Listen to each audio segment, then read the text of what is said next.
pick and who's second. There you go. MDH, first pick. Rock band. It's okay, boom. Down. That's that, man. Yeah, did they just literally like tell them what to do? Okay. Kaja is up for grabs. Glue is open as well. There are a lot of heroes now that are open. Carry too. And that's going to be the first pick. The carry, but man, the Glue, the Kaja, both open for the side of Incendio. And both great against the carry. So I think you 100% go for the Glue this time. And maybe consider something like an early Claude, or maybe a third pick Claude. For now, your options will be Valentina and Kaja. Two heroes that are very good as well for Incendio. And we saw Rosa played that Valentina so well. You know what else is really good up against the carry? Farsa. Farsa right? is also... Rosa did a really good job on the Farsa in the group stage. I think right now, I don't know about right now, first pick, but it can definitely be the pick later on. Yeah, I feel like the Farsa is pretty good because your main goal is to land just at least one shot of the Feather Airstrike on top of Marksman, and all of a sudden the Marksman just doesn't really dare to enter for the fight. But another hero that I have in mind is that Kaja. What a carry wants to do, I want to fight you close range, and when you're close range, you're susceptible to that abduction from Kaja. Yeah. Alien returning into the M series, playing the 4 Bedell back in M3, and the only player from them, and of course Paranoid is also a coach from Bedell, and now they're representing their region so well. Are we going to see something like a Faramis for MDH Esports? They haven't picked that up. Oh, they did in Game 1 against Malvinas. Decent versus the Glue, but instead they go Kufra, well, they still go Faramis. Stop it, Wolf! What the heck? I don't know. You're on fire today. Not only you. Okay, I'm not going to bring that. Are you MDH's coach? Secretly? I wish. I wish. Not only you're on the desk when the two regions got okay. I don't want to be salty about that. Let's not go there anyway. Let's not go there anymore. But Faramis and Wolf are being picked up. It also from the side of Incendio, the Farsa is going to get picked up. Wolf, man, your predictions. Your knowledge is rubbed off on me. I got the Farsa, you got the Faramis. All right, we're cool. Jace, now it's up to you. I got the Kaja, I think. Oh, okay. Okay, we're all cool. We're all good. We're all cool. We got the quota done for the day. Lapu going to be banned though. Does seem like, again, Incendio want to respect that backline threat. They have a Farsa. Very easy to cancel Feather Airstrike, not like the Eve. Yeah, Benedetta and Yuzong will be the choices now for Incendio Supremacy. I think I'm favoring the Benedetta ban, as it is a hero that can actually win a lane against the Glue in a way, because you can just go to the backlines and be okay. Maybe this is something that MDH Esports will be considering later on. For now, XP should be the priority for bans when it comes to Incendio Supremacy's draft, while for MDH Esports, they're going to be looking for the carry counters that we have. I will not be surprised if it will be the Claude as their last man. I think apart from the Claude that's going to get banned away, the Hayabusa ban going in from the side of Incendio, I think what Incendio is trying to do is making sure that MDH is not as comfortable as possible. The Martyrs will be removed by TNC. They have no answer to that, so might as well just take it away from Incendio, right? But however, there's another interesting point is that technically speaking, the Faramis is also quite a good counter against that Glue. Well, you can say that. I think that you can also consider a Fredrin now. Even when you already have the Glue for Incendio, absolutely, because you have your frontliner. Although it might have a little bit of a problem against the carry, but you kind of have to have someone to get into the front lines, because even when you have the Glue as well as the Kaja, you have to have someone in front. Unless they want to go full-on assassin now for Incendio, but knowing the way that they draft, they don't favor that. Maybe something like an Amon will be the last of their choices. That's what they picked last time, and okay, I was about to really hype it up when you got that. But Brody comes out, a good choice, with all the marksmen already banned out here. Bea, we saw the 1-1 earlier. Up against the carry, you can go for the Claude, but the Claude is not a good matchup up against the carry. Yeah, I think the problem is that you go in Blazing Duel, and then all of a sudden it is going to be the Faramis activating the ultimate, and then all of a sudden, your damage is basically going into the drain, and there you go. I wanted that aim on the side of PNZ, but it's going to be MDH taking it away as well. Not only just that, there's also another potential dive coming up from the Benedetta from the side of MDH. It's just how it is, Mirko. And the Benedetta as well. We talked about this. It's going to be good versus the Glue, at least in the laning stage. That is why they might have picked up the Brody. No, come on, Assassins. Wait, please don't. No way. No way. You all saw. We saw that. You all saw that. Oh my god! Oh my god! Don't, zoom in! Zoom in! Zoom in! Okay. If that will be the case, this is definitely a throwback to what the Ube started with. I'm gonna go for the Ube. Blacklist Ube loves that. He's gonna tap it. 3 seconds. What is it gonna be? What's it the gonna suspense. Be? Oh. It's a Leo Mord for Incendio. I thought it was gonna be another Yisun Shin, but nope. It's Leo Mord. Haven't seen this in quite a while, especially after the patch. Up against this composition, up against Amon. Thoughts? Okay, so a little bit of tankiness in there, just a little bit.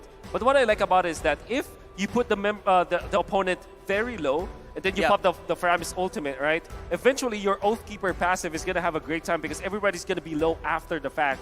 So you have your burst damage coming out from the far side. You have your sweeper from the Leomord. Eventually, the Brody will be a problem because unlike any other marksman, the Brody is not that concerned about the Benedetta getting in front of you because it's quite tanky. You can go for the stun as well. If you don't get outplayed by the Eye for now, you're gonna deal a lot of damage and stay in team fights.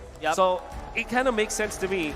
However, this is a much better, well-rounded draft coming up from MDH compared to game number 1. I wonder if their team fight is as good as what the draft promises. With that said, ladies and gentlemen, we are at match point. Incendio looking to send MDH back home to Vietnam, but will MDH bite back? We have to take a look at game number 2. They have to bite back, right? It's now or never. If you're MDH, there are no more chances. This is it. It's knockout time. I'm going to be trying to force the retribution, but already with the leash coming up from the carry, it will be no problem at all for the Amon. And so far, Incendio Supremacy have been clearing the way much faster than MDH. I wonder whether the first rotation it will be. Seems like they are considering the purple buff, but knowing that the Faramis is going to be a problem, they will just back down. I feel like Farsa has a really strong early game, right? Your first skill or second skill basically do a lot of damage. You can easily shove the wave and then start to rotate. And to help her rotate even faster, there's always that wing by wings. And I really like how, Wolf, you're talking about they need a cleanup crew. Yeah. We're all thinking, you know, Assassin to go back to the backline, clean up, and then move away. Technically speaking, an Amon can only target one person to burst him down. Yes, there's some collateral damage with the ultimate, but I want someone that could consistently go in and clean up. Therefore, that's where the Leomord comes in. So I really respect what Incendio and Supremacy has done, but for now, it feels like a party happening at the bottom side. Yeah, it's a lot of members from MDH. Yeah, man. Are they even like trying to concede the early turtle fight? This amount of people that they're deploying here, Nard might be there for the follow, but Apex 47 will not bite the bait. This is why the glue is meta. So oppressive, and with Rosa coming in, and Tienzi out of nowhere with the Phantom Steed just riding along, picking up first blood over in the XP lane.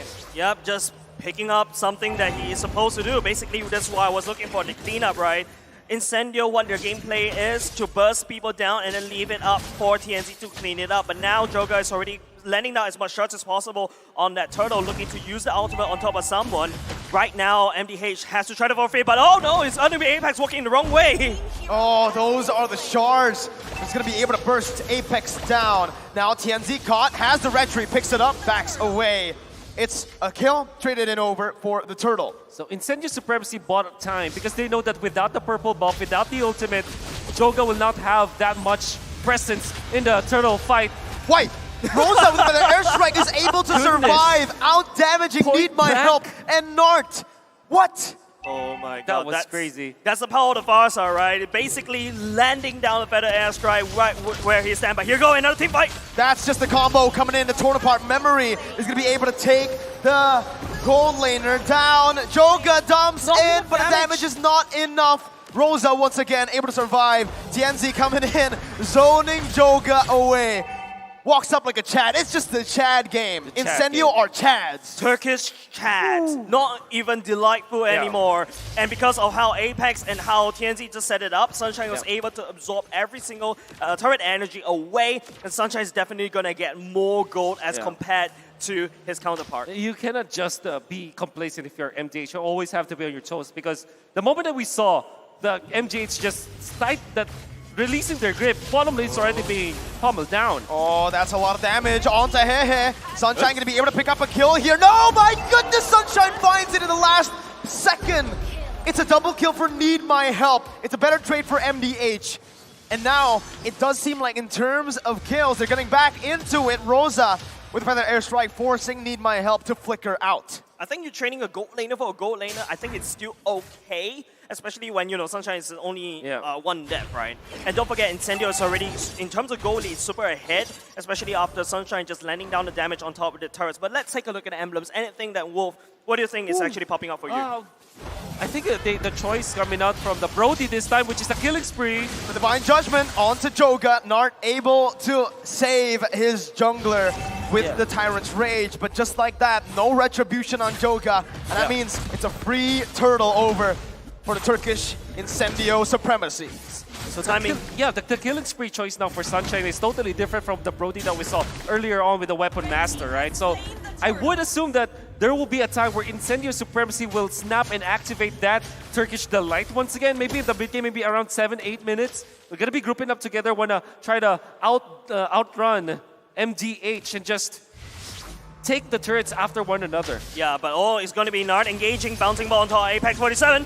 It's a good read, but it's only onto the Roamer right now. That's the Phantom thing with the flanks and the Feather Airstrike to just melt down the Cold Altar. TNZ with the double, running Nart down. That's the bouncing ball to stop the engage. And Incendio just are happy with a 2 for 0. Backing up for a bit. Nart charging the Tyrant's Revenge, but Alien stops him in his tracks. Absolutely delightful, right? You can see the power of Leoma right there. Just counteract every single thing that what Need My Help wants to do. Looking at the items, already a Hunter Strike, already available for TNZ. Not only just the fact that he's going to do a lot more penetration, he's going to have that movement speed buff in order for him to chase down any targets. It's all up to Nart to activate the bouncing ball at the right timing so that TNZ doesn't have that follow-up. And that is why you saw the theory on Leomord, why it can be good against the Faramis, because what you do is that you chunk down your opponents with the Farsa, and when they activate the Cult Altar, they are going to be stunned up because their HPs are low. When the shield has run out,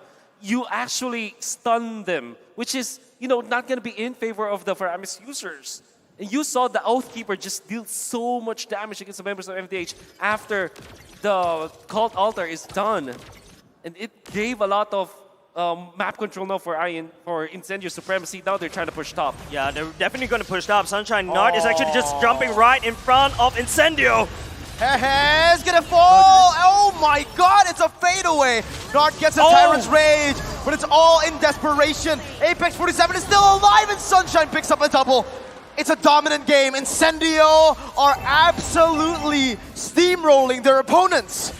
Incendio is just burning MDH alive, using Sunshine as basically like a siege unit as well. They are so greedy in this one, taking not only just the turtle, but also at the top side. They are so ahead, and MDH need to find some way with Nart, find a good engage, hopefully catching Sunshine. All right, what can they do, right? If you take a look at the replay here, Wolf, tell us what they could have done better, because it feels like Incendio are just so far ahead. They're under their turrets. They already have that condition. However, they were pincered. And Nart activated the ultimate quite too late. If it had been an early ultimate usage and just sacrificed himself, it could have been totally different. But MDH are not reading what INC is doing. They're not willing to sacrifice like the smaller pieces so that their late game comp can have a strength in the late game. Nart jumps in, but it's only to get poked down. Free turret, tier 1 taken down. TNZ with Phantom Steed chasing Joga down. No, what? Then the Shards just did nothing. Holy moly. Nothing. How? Didn't even, it took a shield out, I guess. Yeah, just that's a big problem, right? The biggest amount of damage as an assassin was just nullified by one shield.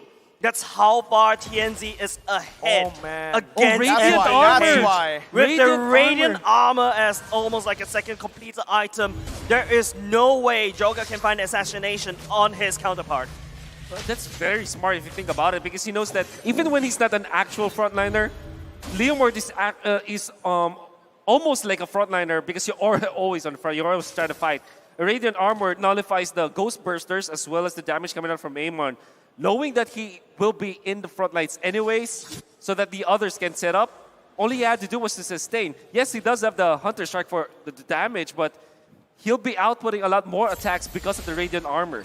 Yep, and in order to he can survive even longer, right? He's gonna stomp down MDH. MDH are going in. There was also a lightning chunk in as well. It's gonna be also the King trying to look for something. Looking for a Divine Judgment on the other side, and Sunshine just takes the kill. Just no counterplay there. MDH, they tried their best. Well, they did defend the tier 2, but it's all for a kill over to Incendio, and now they have full control of the Lord that just spawned. Maybe some miscommunications coming out from MDH is definitely not a good move coming out from King. Sure, you have the Petrify. You can take out the Farsa, but with this amount of lead coming out from Incendio Supremacy, you'll easily be punished by your opponents, as we saw in the clash. I feel like the Benedetta right now, as we're looking at the Lord, basically giving absolutely free over the side of Incendio. I think what the King needs to do is what he's doing right here. Try to split push, try to create some pressure opposite of the map. But at the same time, it's also going to be MDH trying to look over, patrol around the map and try to sneak away turrets as much as possible. Blade of Despair already picked up by TNZ, together with the Hunter Strike. And the fact that MDH are just getting demolished by the damage output of both the Brody as well as the Farsa. This Leomord is now activated. We have not even talked much about the Kaja and how great it is against the punishment of MDH. So Incendio Supremacy have all of their ingredients together. Their Turkish delight is waiting. Siege down below. The King, 2 basic attacks, and he's already so low. Remember, Brody, most of his damage comes in from the stacks with a torn apart memory. So if he's able to melt down opponents just like that with 2 basic attacks, man, you're in for a lot of damage. Incendio just picking turrets off left and right, mid, bottom, and even the top side has been taken down. Base turret passive is going to be taken down as well, 1 by 1, as they look to siege down below. The Predator airstrike taken off. What? That's so much damage. Hehe is down to a quarter of his HP. With 1 feathered airstrike shot. That's the whole point of Rosa, right? Your main goal is to not kill anyone. Your main goal is to have enough damage to push people away. Look at him. He has the clock, he has the lightning trunking, a holy crystal already, definitely going into the divine glaive already. But there you go, conceal play going in. It's going to be Nart charging up. Oh, Nart not going to be able to find anything here. The Phantom Steed comes in, and the Divine Judgment too. Nart pulled back to the team, but their airstrike popped in. Need my help, going to be melted down. 1 HP, he's 1 HP, but he's still able to survive. The base, however, is going to be taken very low. The King going to be immobilized. That's a torn apart memory. The Endless Shard does nothing. Need my help has been slain, and so has MDH. Incendio take it 2-0, clean sweeping MDH. Incendio Supremacy showing supremacy in the lower brackets. They will be going up against the next challenger, which is Team Hawk. Oh man, I am lost for words. The aggression that you saw coming out from Incendio Supremacy was because of the fact that they played the early game so well. They knew what they needed to do in the early stages.